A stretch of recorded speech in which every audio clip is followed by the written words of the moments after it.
When I cleaned my husband's car, I found a tube of lubricant hidden under the seat. My chest ached, but I kept my face calm. Decades of sacrifice had taught me patience. Quietly, I replaced it with industrial glue, knowing my silence was louder than rage. That night, the neighbors called an ambulance, and the story had only just begun. Before I share it with you, I'd love to know, how are you doing today, and where are you listening from? The morning had started like any other, or at least I told myself it had. I moved through my house with the kind of rhythm you build after decades of routines, dusting the mantel where the family photo sat, stirring batter for cornbread, humming to the old gospel station that crackled from the radio on the counter. The rhythm felt steady, yet something in the air wasn't. There was a weight pressing against my chest, the kind you can't name but know too well. After breakfast, I stepped outside, basket of rags and a spray bottle in hand. Osric had left his car in the driveway again, caked with dirt, crumbs all over the seats, fast food wrappers stuffed into the side pockets. He never minded the mess, but I did. I told myself I was cleaning it because it bothered me, but deep down I knew better. A car reveals more than a man's words ever will. I slid into the driver's side, pressing my knees against the steering wheel as I bent down to pick up papers, receipts, candy wrappers, an old church program, nothing unusual. But the silence felt heavy, like the world holding its breath. My hand slipped between the seat and the console, searching for a pen I'd spotted earlier. My fingers brushed against something cool, slick and out of place. I pulled it free. It wasn't a pen. It was a small tube, not one of mine. I turned it in my hand, my throat tightening as the label came into view. Personal lubricant. For a moment, the world blurred. The sounds of birds outside dulled, and all I heard was the pulse in my ears. The tube lay in my palm like proof stamped by God himself. My first thought was denial. Maybe it was old. Maybe it wasn't his. Then the storm came. Who was he meeting? Where had he been hiding? How long had this shadow been crawling under our roof? I sat there frozen, then laughed softly to myself. Bitter, sharp. I could already hear the conversation in my head. Osric, explain this. He'd stumble, call it nothing. Push me off with that tired smile.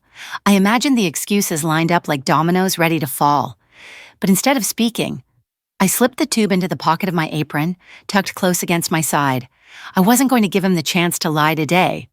When you've lived as long as I have, you learn that silence can cut deeper than a shout.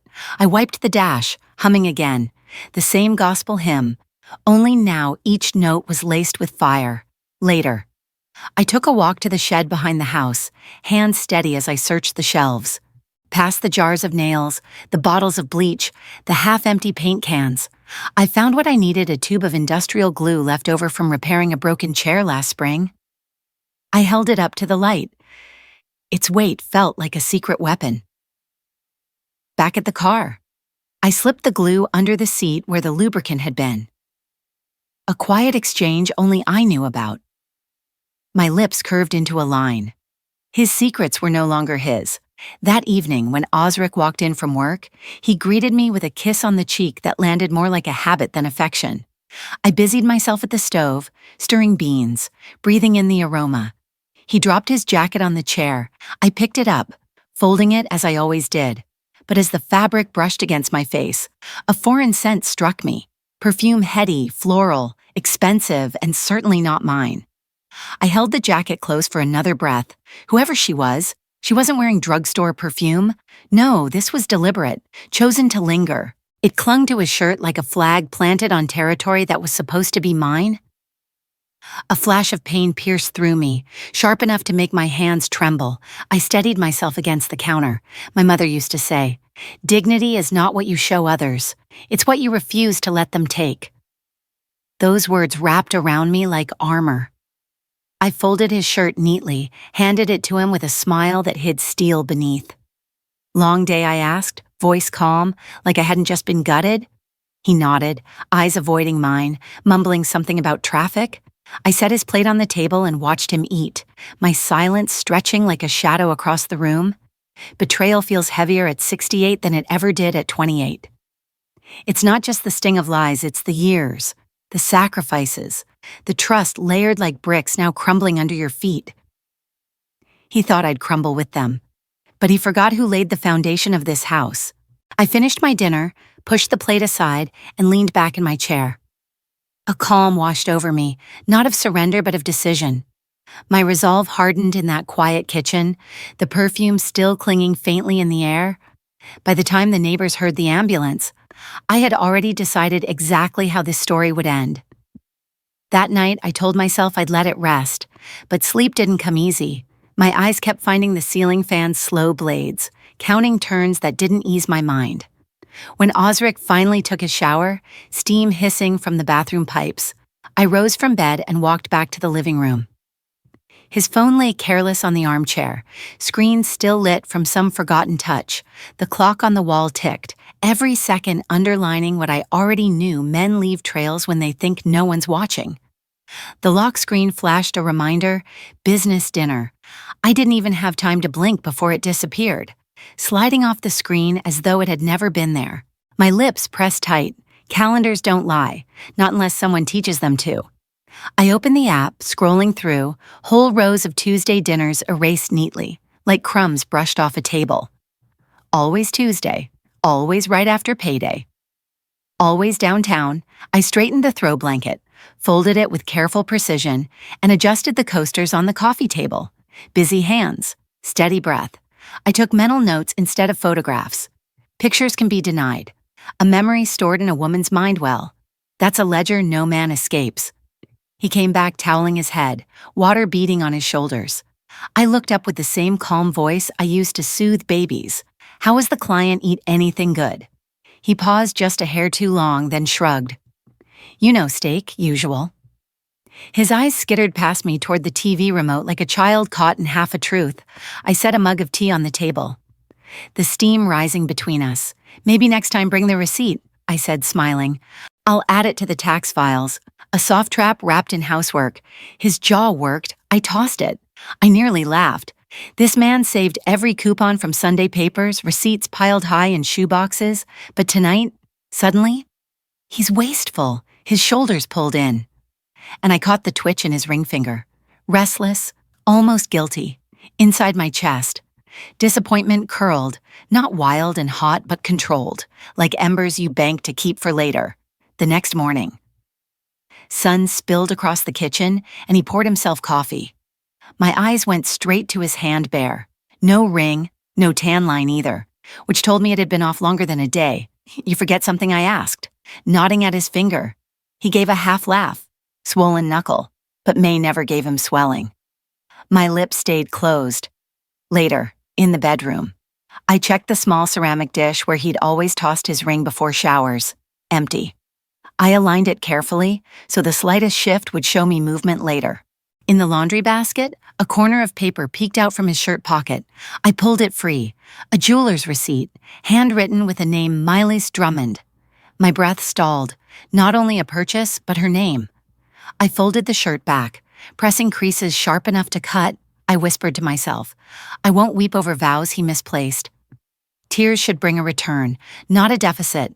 At the kitchen table, I spread bills and my ledger. Numbers soothed me, no spin, no excuses. I jotted a small note for him on the fridge. Call jeweler about your ring size. Zie, it looked like care, but bait wears many faces. Receipts went into the envelope by the sink. His lies would have to fight my system, and the paper trail would testify before I ever raised my voice. My grandmother once told me, when someone keeps moving the goalposts, pour concrete where you stand. I smiled at the thought, sliding the jeweler's slip back into his shirt pocket. If it vanished later, so did his story. Evening fell with cicadas droning in the trees. I sat on the porch, humidity clinging to my skin, and texted Cornelius just to say I loved him. Sons should not be drawn into wars between parents. Not yet. Back inside. I adjusted the empty dish again, this time lining it with a faint dab of lotion. If he dropped a ring there, it would leave a crescent mark, proof more honest than his words. I mirrored his old calendar dinners onto mine. Alarm set for nights he claimed business. If he wanted to write a new story, I'd supply the footnotes. And in that quiet, I knew tomorrow held more than silence. Tomorrow, I would open my mother's journal and someone else's careless truth would do what Osric never imagined. Before dawn, I set my mother's old cloth-bound journal on the kitchen table. The cover was worn, corners softened by years of her hands, and flour dust floating in the air caught the light like morning confession. I ran my palm across it, feeling the faint grooves of her handwriting pressing through the pages. She had written the way she baked level cups. No heaping, no drama. Truth measured carefully, not poured wild. I opened to an entry from the winter of '79, her steady hand reminding herself if a man controls the purse, he controls the story. I whispered those words aloud, steadying my breath. The kitchen smelled of vanilla from yesterday's baking, the familiar comfort a shield against the aches stirring in me. My mother had fought for every receipt, every title, every list that kept the bakery in our name. She knew paper made memory stick, while lies evaporated. I marked her warnings with colored slips, blue for legal, yellow for personal. She had written about inheritance, about keeping land separate from romance, about never letting a signature come without a witness. Her voice from the page told me, watch the dinners, watch the spending, watch the jewelry. I nodded as if she sat across from me, drinking coffee. By the time the sun spilled through the window, I was no longer a daughter aching for her mother. I was a woman absorbing her instructions, building a fortress from her sentences. I pulled my desk drawer open and laid out envelopes, ledgers, and the small lockbox where bakery contracts slept. I divided the household bills from the bakeries, neat piles that refused to touch. Osric's client dinners were no longer marital chatter. They were unverified expenses. That's what I wrote across the margin. Neutral words survive daylight. Feelings get mocked, documents hold up in court. I pressed the jeweler's receipt flat against a ledger page and traced the date with my pen. Then I wrote her name again. Milas Drummond, ink dark and deliberate. Paper isn't petty. Paper is proof, I told myself. Another line formed clear in my head. Feelings are gas. Documents are bricks. My mother's journal gave me the courage to speak those truths out loud. I tucked what I gathered into a folder labeled Foundations. Because if he thought he was building castles on sand, I was pouring cement beneath my feet. Later that morning, I stood in the church courtyard, hymns still echoing in the hall. The hydrangeas bloomed blue, their petals fat in the Mississippi heat. Neighbors laughed. Children darted between skirts, and the air smelled of fried chicken waiting in casserole dishes. Ottilie Marchand fanned herself beside me, her hat wide as a plate. Lord, downtown was packed Friday, she said, shaking her head, nearly ran into Osric at Larkin's. My heart stopped its rhythm for just a beat, but my face stayed smooth. Larkin's, I asked, as though checking the weather. She nodded, eager, yes, him and some pretty young thing. I waved, but he hurried off. I kept my smile polite, as though she had just mentioned the price of peaches. Inside, I logged every detail Friday. Larkin's, not alone. Another missing crumb from his calendar suddenly sitting on my plate. Was it late? I asked gently. Oh yes, evening. They had a bottle on the patio already open. I thanked her for the cobbler recipe she had promised last week. My voice sweet. Ottilie had no idea she had just handed me a dagger wrapped in lace. Walking back to my car, I repeated in my head place our posture, who poured the glass. I was raised not to shame a man in public, but I'd be damned if I let myself be shamed in private, at home. I drew lines across a fresh page Fridays downtown. I circled the pay cycle, penciled Larkin's, marked the time. Beside it, I wrote her name again. 3 beads on the same string, the missing ring, the jeweler's receipt, and now Ottilie's eyes seeing what he tried to hide. I slid the page under the Foundations folder, locked the box, and kissed the journal's cloth cover the way I once kissed my mother's cheek after closing the bakery. By nightfall, my hands shook less, my voice steadied. Proof was stacking itself like bricks, and when I opened our shared email account before bed, there it was, a draft he thought he'd buried, a message about a notary waiting downtown. By nightfall, the breadcrumb waited in the place he thought I'd never look. I pulled the old laptop from the sideboard, the one we used for bakery bookkeeping back when receipts still piled high in manila envelopes. The browser opened slow, wheezing like age itself, but his saved profile blinked alive in the corner. Careless men think they're clever when they bury things. My mother's journal had already warned me trash bins hold treasures for women willing to sift. I clicked through archived, then trash. There it sat, smug and waiting an email string labeled documents and signature. My hand stayed steady as I opened it. A calendar invite glared back. ICS file neat as a school assignment 2 Fridays from now, 5:30 p.m. Strip mall, postal, and notary counter off Highway 80. Attached was a PDF transfer draft review. I didn't open it. I copied the file name, the timestamp, and the sender domain into my ledger. If words are slippery, dates are nails, I whispered, my pen pressing grooves into paper. The invite's hour matched Audley's tale of Larkin's patio. He thought he was keeping stories separate, but stories bleed together when ink runs. I snapped screenshots of headers, only subject lines, times, sender addresses. No need to light up a read receipt. I printed the headers, tucked them into a manila folder labeled Notary HY80, and wrote a clean log Friday, 5:30 p.m. Possible sign-off attempt. The laptop went back exactly where it had sat. Chair nudged the same angle. Crumbs undisturbed on the table. I wiped the surface with a rag. Breath slow. A woman like me knows storms don't need chasing, they circle back all on their own. Morning came, humid and thick. I was buttering toast when the phone rang. Caller ID flashed the bank's number. I stepped onto the porch, pulling the screen door closed behind me. Cicadas droned like a lie detector as the voice on the line spoke polite. We'd like to verify a recent request to adjust beneficiaries on your joint account. My chest tightened, but my voice was smooth. No, I did not request any adjustment. The banker cleared her throat, reading notes. We also have a pending inquiry for a new line of credit tied to your household address. Would you like to confirm I'd like both paused? I said. Steel wrapped in calm, mail me a letter summarizing all attempts, reinstate dual signature requirement, place a fraud alert, and give me your full name, today's date, and a reference number. She complied, her tone shifting into respect. When I hung up, I held not fear but a case number, a mailed promise, and another invisible bruise. My mother was right. Paper has a spine. You just have to make yours taller. Osric shuffled in with his mug, steam rising like he hadn't just tried to rewrite my life. Bank on the phone, he asked casually. I had them check our credit routine stuff. I set my gaze on him, steady as stone. They called about beneficiaries, not scores, different lanes, same highway. He shrugged, lips twitching. Probably a misunderstanding. His left hand twitched too, the bare ring finger he kept forgetting to hide. I laid a yellow legal pad on the table. Bullet points written sharp notary policy and beneficiary letter case number. He glanced at it and looked away. If there's confusion, I said evenly, the letter will clear it. He muttered, sure, and sipped his coffee like it could wash away his guilt. Inside my chest, anger cooled into iron. A man on thin ice hates a woman measuring the thickness. When he left the room, I dialed the notary listed in his email. My tone was sweet as pie. Do you take walk-ins or is it appointment only? The clerk answered plainly, appointments required. Valid IDs for all signers.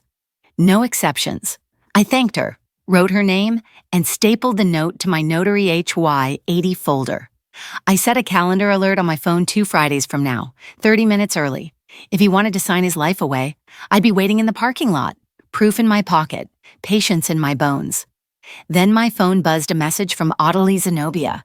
Think my doorbell camera caught something Friday. Want me to check? I typed one word back, yes. And I sat there, folders spread around me like armor, waiting for a clip that could corner a liar with nowhere left to run. Audley waved me over just as the sun dipped low, shadows stretching across the street like long fingers.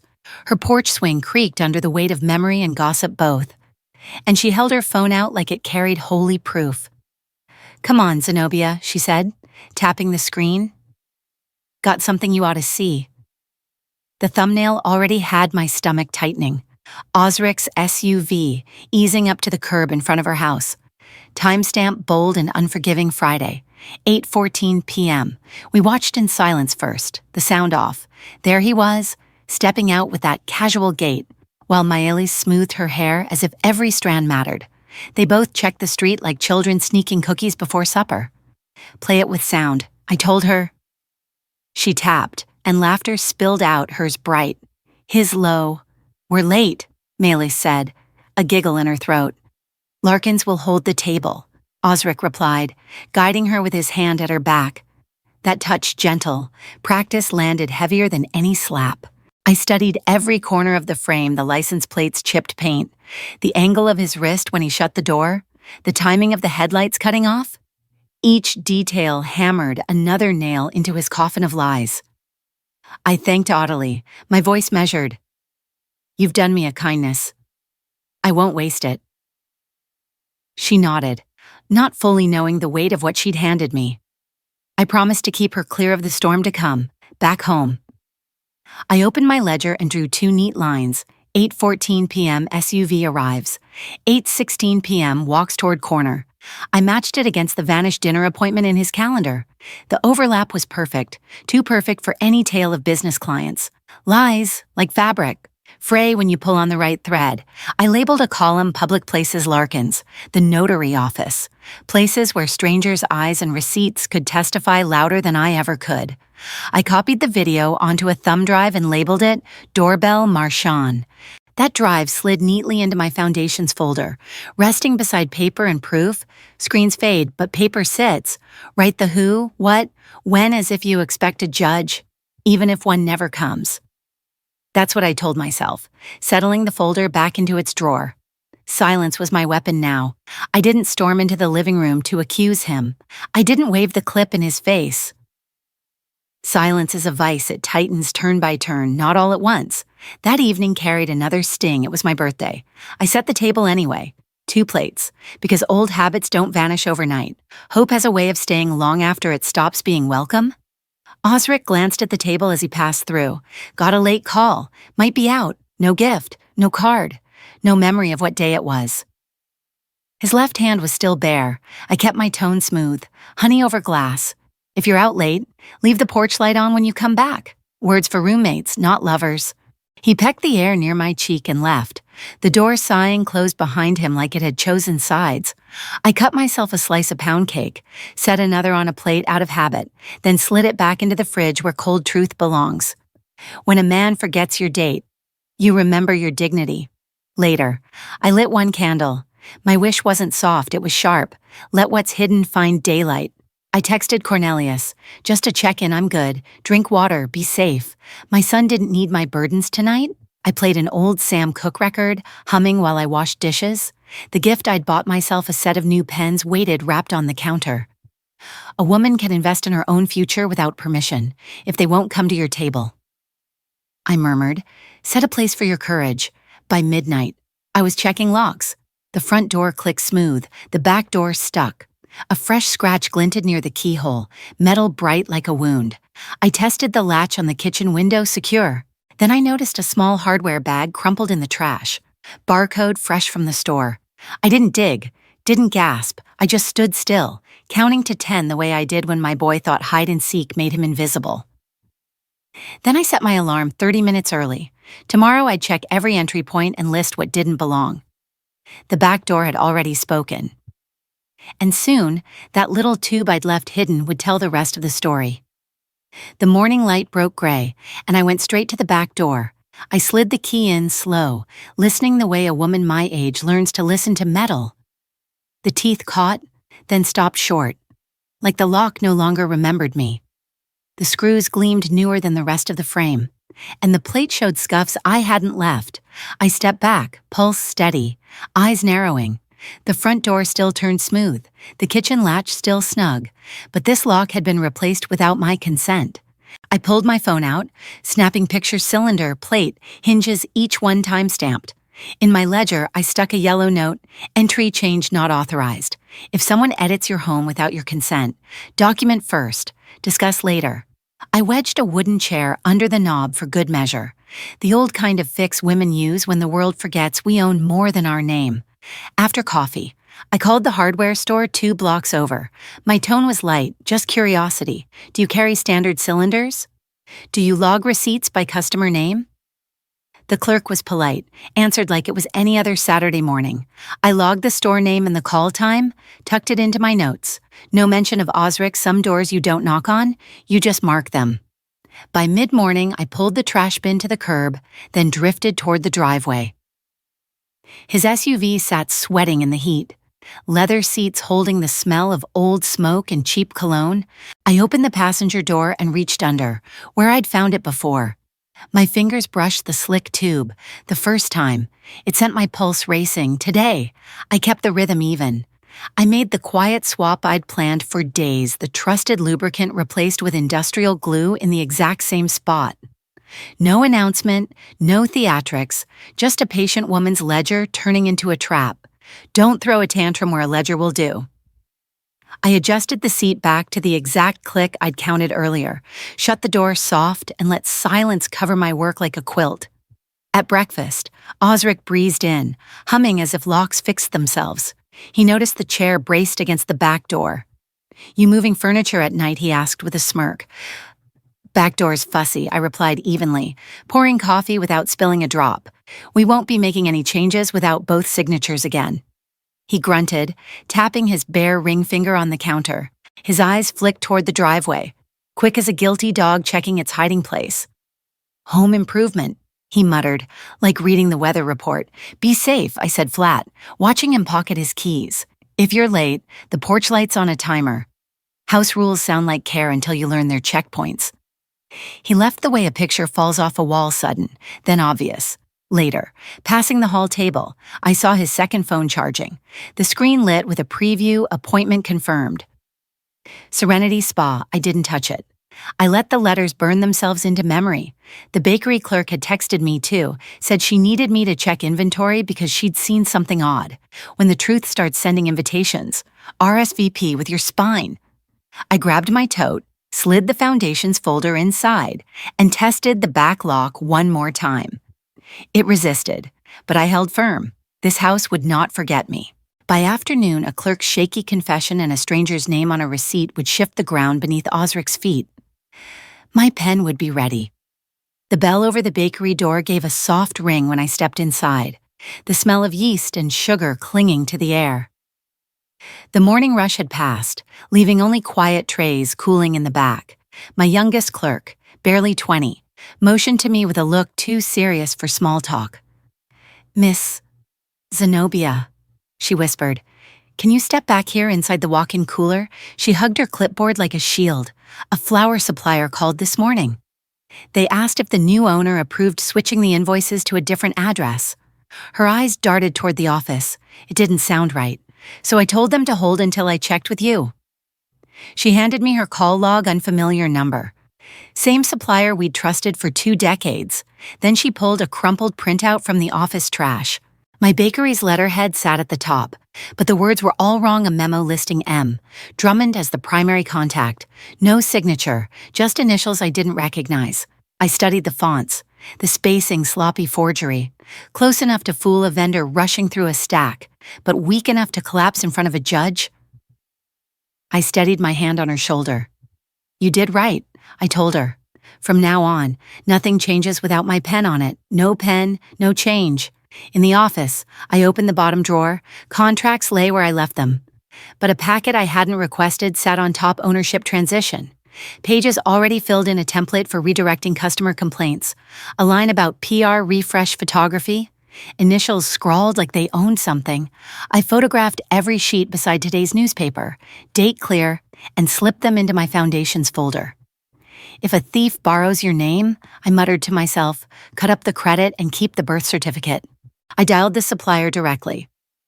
"This is Zenobia Creighton. Do not alter a single record without my written signature. I'll send confirmation today." I drafted a clean letter on fresh letterhead, signed it in thick black ink, scanned, emailed, and mailed copies, one for them, one for me, one for court if it came to that. Back at my desk, I opened our joint bank portal. A pending charge blinked at me.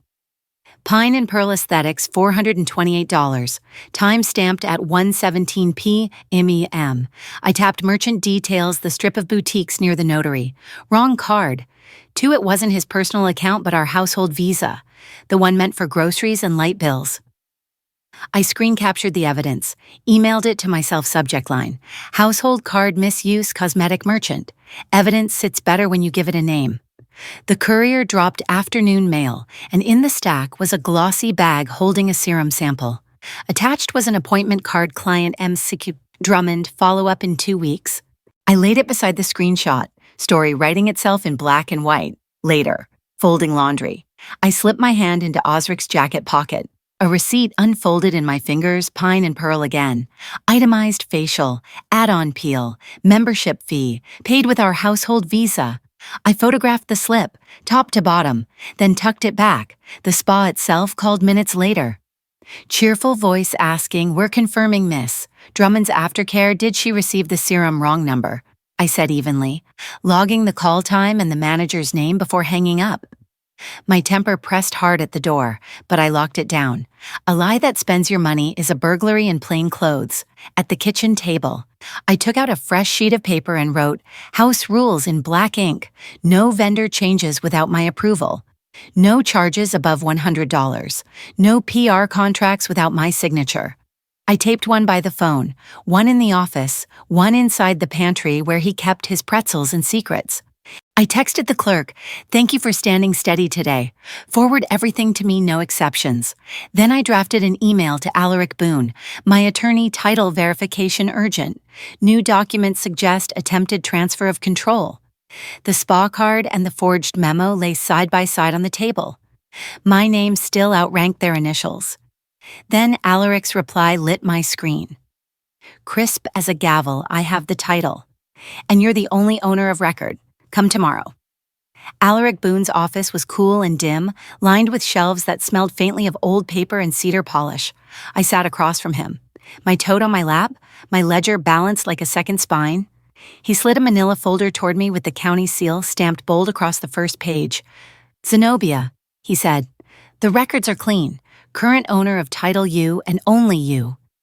I traced the line with my finger book and page numbers. The date my mother's name shifted to mine. There were no gaps, no encumbrances, no shadow deeds filed in anyone else's favor. So the memos, the fake letters I asked, "They're noise," he said. "Emails and drafts don't move title. Only a deed recorded with the clerk does that, and there isn't one. Not for Osric, not for Miley's." I felt a weight slide off me, quiet as a coat leaving my shoulders. For weeks I'd been holding my breath, wondering if a trick behind closed doors could undo what my mother had laid in stone. Alaric tapped the page again. "This is the spine of your house. Zenobia, they can try to bend it, but they can't break it. If someone tries to move your house with a rumor," I murmured, "nail it down with a record." He nodded, and I asked for certified copies. He ordered them on the spot, sliding stamped plain copies across the desk for me to carry.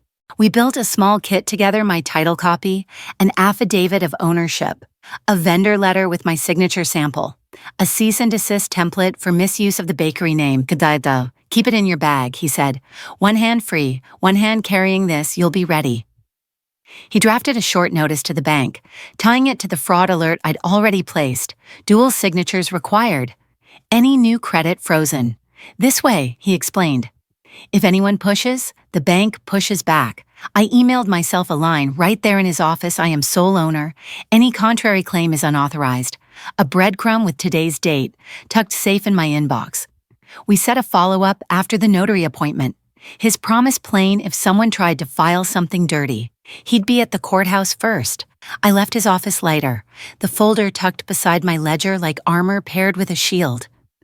Back home, I set the kit down and opened my mother's recipe box. Under the lemon bar card, there was an envelope in her careful hand for Zenobia if the bakery is ever threatened. The paper smelled faintly of flour, years pressed into the folds. Her words were steady as her voice warnings about men who call betrayal help, about ladders moved out from under you while you're still climbing. "A legacy is a door with your name on it," she wrote. "Keep the key in your pocket, not in someone else's mouth." I read the line twice, my throat tightening. She reminded me how she'd opened the bakery the same week my father doubted her rent money. "We paid the oven first," she wrote, "and we ate from it second." I laid the letter beside the certified title copies. Together they felt like her hand on my back, pushing me steady toward the next fight. I date-stamped the letter in my ledger. copied it into the legal kit, then tucked the original back under lemon bars, where sweetness hid steel. By afternoon, I'd printed the vendor letter and dropped copies at the bakery office. No changes without written authorization from Zenobia Creighton. The words were plain. But plain can be sharp. I emailed scans to our suppliers, subject line clean as glass. Owner authorization on file. In the staff room, I pinned a notice, all branding and PR requests wrote through Zenobia. No exceptions, no names mentioned, no scenes made, just the gravity of rules nailed into a wall. I texted Audley. Thank you for standing with me without standing in it. She sent back a heart and a promise her doorbell still had more battery than any liar. That evening, I placed 2 alerts in my calendar, one for the notary appointment Alaric had circled, another 30 minutes earlier so I'd be in the parking lot before anyone else. I rehearsed 3 sentences in my head, each one a door I'd control. Any transfer requires me. Vendors are notified, bank is alerted. None were screams. All were walls. I set a silent rule for myself: no more hints, only notices, only actions. Clarity is the opposite of chaos. When I turned off the lamp, my mother's letter lay face up on the desk. The room looked like a stage, and that paper was the only prop that mattered. By the time I locked up the bakery that morning, the whispers had already made their way to my counter. 2 regulars leaned close, eyes darting left and right like the air itself might carry secrets. Miss Zenobia, one of them asked softly. Are y'all under new management? Facebook's saying something different. I kept my hands steady while I boxed their muffins. Different how they slid a phone across the counter. My storefront photo sat under the words Drummond and Dillard Presents. The post misspelled our signature flan so badly my mother would have laughed if she weren't rolling in her grave. Not long after, a church friend forwarded me an email blast. Same story, new ownership, new flavors, but the logo was mine. Stolen and pasted like a counterfeit dollar. I wrote every detail in my pad: timestamps, subject lines, names of those who received the lies. Paper isn't panic, it's proof. By noon, the hotel coordinator called. Someone claiming to be our new contact tried to shift delivery times and demand a discount. I told her, calm as water. Forward me the request, please. Then I stapled her email to Alaric's vendor letter. Owner is Zenobia Creighton. No exceptions. I didn't rant. I replied. Each message carried one line. Any contrary communication is unauthorized. I filed cease and desist notes to the domain and to the ad platform. Attaching my certified title like a sword slid quietly onto the table. At the register, I taped a notice. All brand scheduling and billing communications must come from Zenobia Bakery. Calm.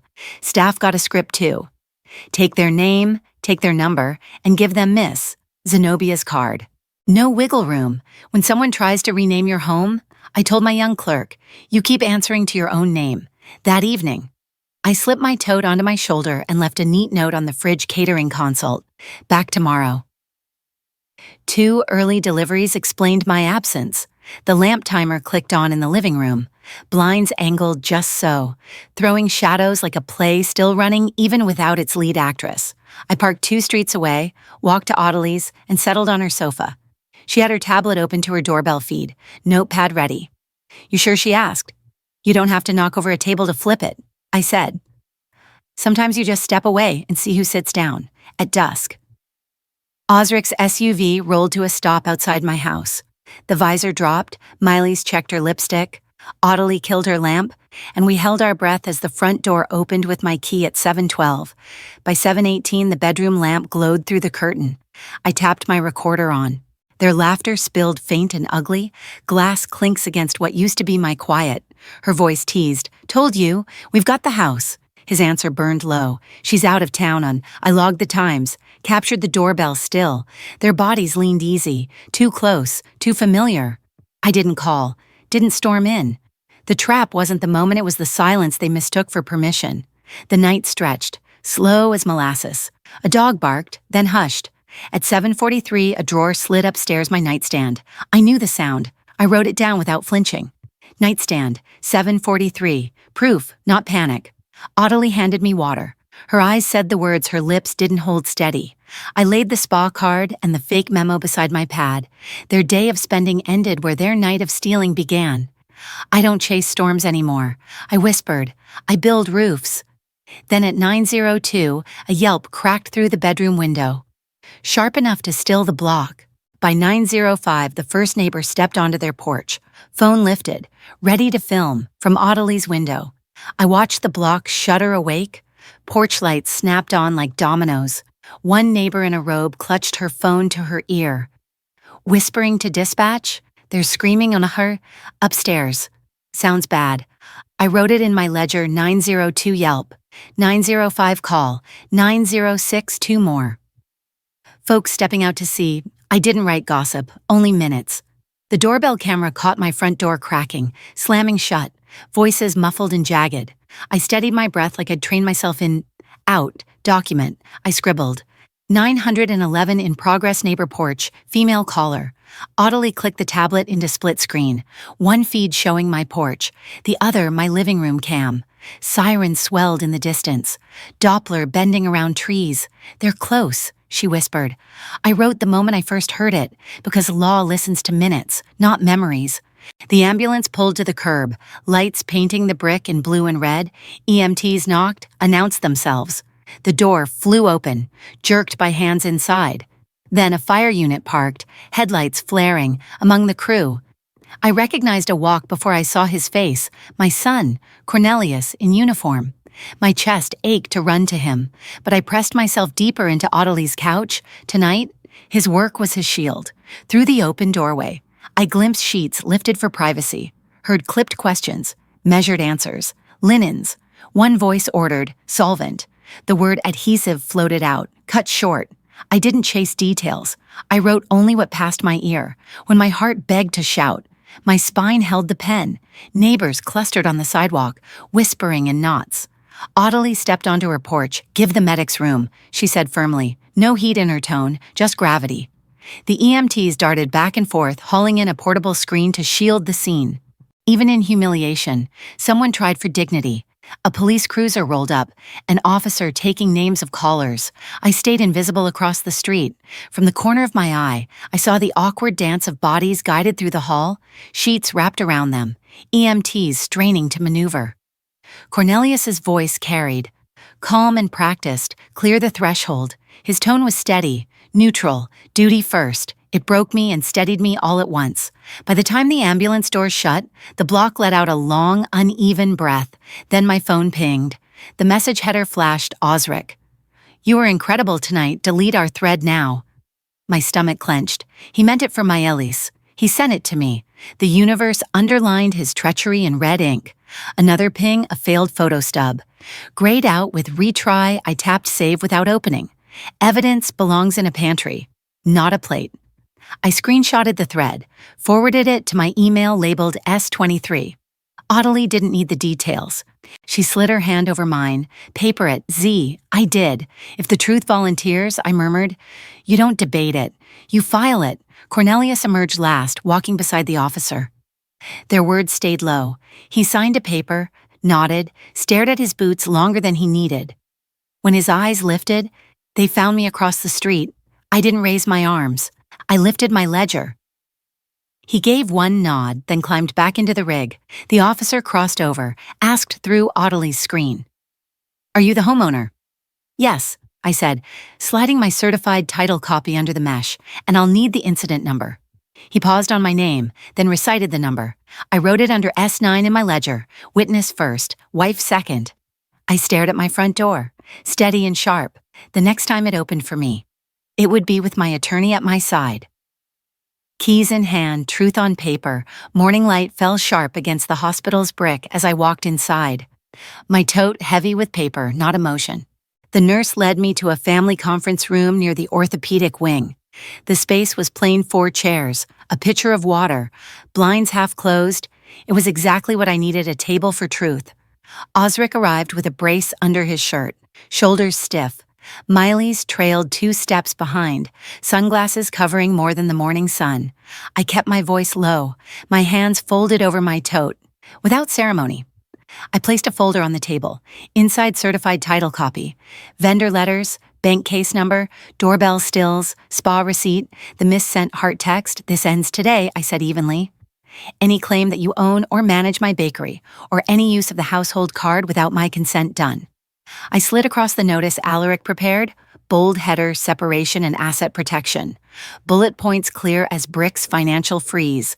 No vendor changes, no PR under my mark, no entry without my consent. I'm not here to argue. I told them, I'm here to document what won't happen again. I asked them to initial the receipt of notice. They shifted in their chairs, refused. I noted the refusal, the time, the date. My pen made the record they wouldn't. Osric tried words like misunderstanding, just helping. Maylis muttered about branding synergies. I didn't raise my voice. I lifted one page at a time. Vendor letters, fraud alert confirmation, cease and desist acknowledgements. Proof stacked higher than their excuses. I laid my keys on the table. A legacy is a door with your name on it. I read aloud from my mother's letter. Keep the key in your pocket. Then I slid the police incident number across. Last night is logged. Step into my house without me. It's trespass. Osric tried to pivot. We'll talk at the house later. No, I said flat. All communication goes through my attorney. I signed my notes in front of them, dated them, and snapped a photo of the page where it lay between us. Not debate deliverance. From the hospital, I drove straight to Alaric's office. We finalized the petition for legal separation, with financial protections and a temporary protective order for the bakery brand. He filed a notice to creditors and vendors, reaffirming me as sole owner. We attached screenshots of the missent text, the fake ads, and the receipts to the evidentiary packet. Alaric drafted a no-contact for business letter addressed directly to Miley's she was barred from representing, purchasing, or negotiating in my name. He prepared a demand for reimbursement of the spa charges pulled straight from Osric's account. He scheduled a runner to monitor the courthouse for any rogue filings, if your piece doesn't have paperwork. Alaric said as he stamped the final sheet. It's just a wish. File the piece. By early afternoon, a locksmith truck sat in my driveway. I handed over the police incident number and my certified title before he laid a hand on the lock. Paper greased the wheels where conscience failed. The front and back doors were rekeyed, new strike plates installed, a chain latch fixed. Even the windows got tightened. I boxed Osric's cufflinks, wallet cards, and his cracked band watch. The box sat by the foyer table with a receipt of contents. On top, 2 envelopes, one from Alaric with contact instructions, one from me with the words, all further contact through counsel, do not enter this property without me present. When the locksmith finished, I stapled his invoice into my ledger. I thanked him. Quiet and sincere. It didn't feel like triumph. It felt like a floor steady under my feet after weeks of tilting. At the kitchen table, I threaded new keys onto my ring, removed the one stamped old back, and slid it into an envelope marked, Retired Do Not Use. I texted Cornelius, I'm safe. Hot food if you're off shift. No demands. No burden, just a porch light left on. One last walk through the house. Rooms unchanged, air no longer borrowed. I aligned the legal kit, my mother's letter, and the separation notice into a neat stack. I laid out tomorrow's clothes for court. You don't have to be loud to be final. You just have to lock the right door. The courthouse smelled of paper and polish when I walked in that morning. My shoes echoed against the marble, but my pulse stayed slow. Alaric carried the heavier briefcase, but I carried the weight. We sat before the judge, who adjusted her glasses and said, plain facts and papers. I handed over my certified title, vendor letters, bank fraud alerts, the cease and desist proof. I spoke in short, steady sentences how my mother transferred the bakery to me, how forged drafts and false posts tried to move it without me, how the bank flagged charges I never signed for. Alaric marked exhibits like chalk lines E1 title, E2 vendor notice, E3 bank fraud, E4 ad retraction, E5 the heart text Osric sent me by mistake. Osric muttered about miscommunication. Miley's called it branding initiative. I kept my eyes on my ledger until the judge asked me to answer. The gavel questions came sharp. Who signed, who paid, who owns? Their side had no deeds, no receipts, no signatures. The ruling landed with clarity, protective order on the bakery brand and accounts. Exclusive possession of my home, no contact for business affairs, reimbursement of spa charges, hearing set for permanent orders in 30 days. Justice isn't loud. It's numbered and signed. In the hallway. Alaric's runner stamped the orders at the clerk's office. We filed notice to creditors and vendors, attaching the ruling. At the recorder's window, I logged my affidavit, book and page numbers written into my ledger. Osric's lawyer accepted the reimbursement demand, his jaw tight. We emailed the ad platform's legal team the order. Their reply was brief: unauthorized content removal in progress? Alaric nodded. When the judge draws the map, he said, you walk it the same day. By afternoon, I was back in my bakery. Staff gathered as I read from the order, we will answer only to our name. I posted on our official page, ownership remains with Zenobia Crichton. Unauthorized posts have been removed. The hotel coordinator called within the hour. Contract restored. Another hotel sent a new inquiry. I logged both with a quiet, thank you. The platform confirmed the takedown of the rogue posts. I printed it and pinned it to our files. The neighborhood council walked in with a framed community legacy certificate. I hung it beside my mother's photo, her smile steady over the register. Later, the culinary school called to ask if I'd mentor. I said yes and requested 2 apprentices. Paid. Correction isn't revenge, it's maintenance. At home. The new keys turned smooth. The chain latch slid shut with a sound like faith kept. I set red beans to simmer as Cornelius came in, uniform wrinkled, eyes tired. We sat at the kitchen table with warm bowls between us. I don't need last night's details, I told him. Your work is safe with me. He nodded once that was love. In our language, I showed him the order's heading, not the exhibits. It's done for today. He checked the back door, chuckled at the solid strike plate. Feels like you, he said. I smiled and stirred the pot. Some victories fit in a pocket, some hang on a hinge. Before bed, I drafted a flyer May Crichton apprenticeship, 2 paid spots for neighborhood teens, funded by the reimbursement and a month of Volan specials. An email pinged the PR firm that hosted the rogue post, issued a public retraction. I archived it. My ovens don't run on apologies. I set my mother's letter beside the new certificate, turned off the oven light, and let the bakery smell like tomorrow. At home, I placed the fresh keys on a tray, made tea, and wrote one last line in my ledger, kept my name today. For the first night in months, I slept without my ear to the door. Morning would come with work, not dread.